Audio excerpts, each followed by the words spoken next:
Welcome to Story Time Today, Story Dinosaur Camp Day 2. Dinosaur முகாமின் மீது சூரியன் உதயமாகி வரலாற்றுக்கு முந்தைய நிலப்பரப்பில் தங்க நிறத்தை வெளிப்படுத்தியது.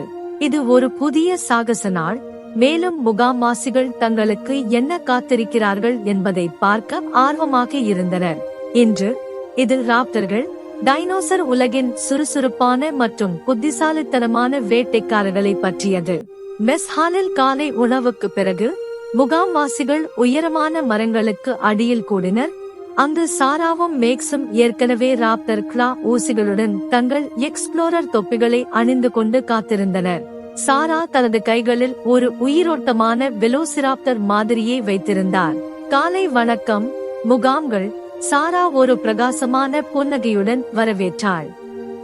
இன்று நாங்கள் ராப்டர்களின் உலகில் மூழ்கிக் கொண்டிருக்கிறோம்.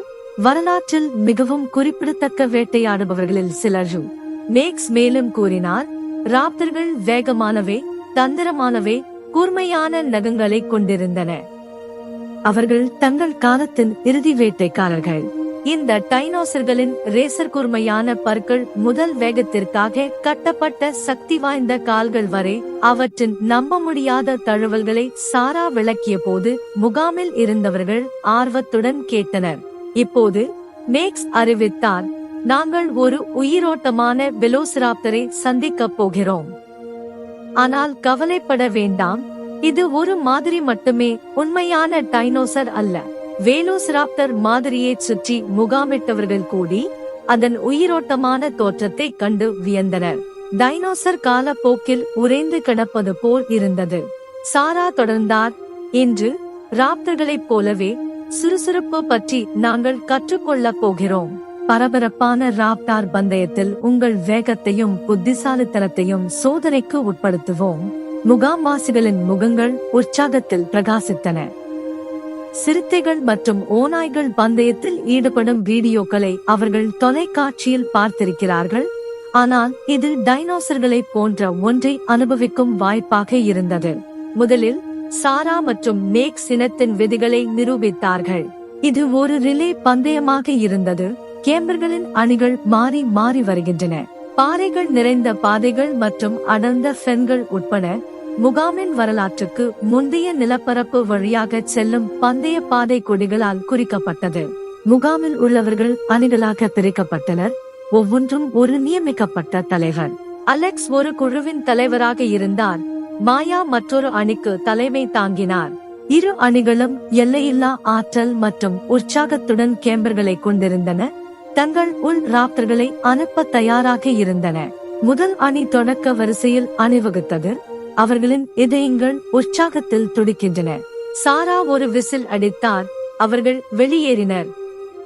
ரிலே பந்தயம் ஒரு சிலிர்ப்பான காட்சியாக இருந்தது. கேம்பர்கள் வேகமாக ஓடி தடைகளை தாண்டி விரைவான திருப்பங்களை செய்தனர். ஒரு ரன்னரிடமிருந்து அடுத்தவருக்கு தடியடியே அணிகள் கடந்து சென்றதால் பந்தயம் கழுத்து மற்றும் கழுத்து இருந்தது. மாயாவின் அணி சற்று முன்னிலை பெற்றது. ஆனால் அலெக்ஸின் அணி சூடாக இருந்தது. இறுதி போட்டி நெருங்கும் போது இரு அணிகளும் சமபலத்துடன் இருந்தது தெளிவாக தெரிந்தது. மாயா மற்றும் அலெக்ஸ் அந்தந்த அணிகளை வழிநடத்தி இறுதி கோட்டிற்கு கடுமையான பந்தயத்தில் இருந்தனர். அலெக்ஸின் அணியை விட ஒரு முடி முன்னோக்கி மாயாவின் குழு முதலில் பூச்சுக்கோட்டை கடந்தது. முகாம்வாசிகள் ஒருவரையொருவர் ஆரவாரம் செய்து உற்சாகப்படுத்தினர். தங்கள் உற்சாகமான பந்தயத்தை கொண்டாடினர். அது ஆச்சரியமாக இருந்தது. மாயா கூச்சலிட்டாள், மூச்சிரைத்தாள், ஆனால் மகிழ்ச்சியடைந்தாள். நாங்கள் வேட்டையாடும் ராப்டர்களைப் போல இருந்தோம். அலெக்ஸ் சிரித்துக் கொண்டே மாயாவின் குழுவினரை வாழ்த்தினார். உண்மையான ராப்டர்களைப் போலவே நீங்கள் விரைவாகவும் புத்திசாலியாகவும் இருந்தீர்கள். நன்றாக முடிந்தது. பந்தயத்திற்கு பிறகு முகாமில் உள்ளவர்கள் வெலோசிராப்டர் மாதிரியை சுற்றி மீண்டும் கூடி அன்றைய சாகசத்தை பிரதிபலித்தார்கள். மேக்ஸ் பேசினார், இன்று ராப்டராக இருப்பது எப்படி இருக்கும் என்பதை நீங்கள் அனுபவித்தீர்கள். வேகமான, சுறுசுறுப்பான மற்றும் எப்போதும் தேடுதலில். ராப்டர்கள் மிகவும் புத்திசாலித்தனமான டைனோசர்கள். அவற்றின் தழுவல்கள் அவர்களை நம்ப முடியாத வேட்டைக்காரர்களாக மாற்றியது. சாரா மேலும் கூறினார், ராப்டர்களைப் போலவே நீங்கள் அனைவரும் இன்று உறுதியையும் குழுப்பணியையும் காட்டியுள்ளீர்கள். மேலும் அறிவியல் உலகில் கற்றுக்கொள்வதற்கும் கண்டுபிடிப்பதற்கும் எப்பொழுதும் நிறைய இருக்கிறது என்பதை நினைவில் கொள்ளுங்கள். முகாமில் இருந்தவர்கள் ஒப்புக்கொண்டு தலையசைத்தனர். டைனோசர்கள் மீதான அவர்களின் உற்சாகம் நாளுக்கு நாள் வலுவடைகிறது. சூரியன் இறங்கத் தொடங்கியதும் சாராவும் மேக்ஸும் முகாமில் இருந்தவர்களை மீண்டும் முகாமுக்கு அழைத்துச் சென்றனர். அங்கு அவர்கள் தீ பற்றிய கதைகளை பகிர்ந்து கொண்டனர். மாயா ராப்டர் பந்தயத்தின் தனது புகைப்படங்களை பகிர்ந்து கொண்டார். அவர்களின் சாகசத்தின் உணர்வை கைப்பற்றினார். அன்றிரவு அவர்கள் தங்களுடைய அறைகளில் குடியேறிய போது முகாமில் இருந்தவர்கள் ஒரு ஆழமான சாதனை உணர்வை உணர்ந்தனர். அவர்கள் ராப்டர்களை பற்றி கற்றுக்கொண்டனர். டைனோசர்களைப் போல ஓடி நீடித்த நினைவுகளை உருவாக்கினர்.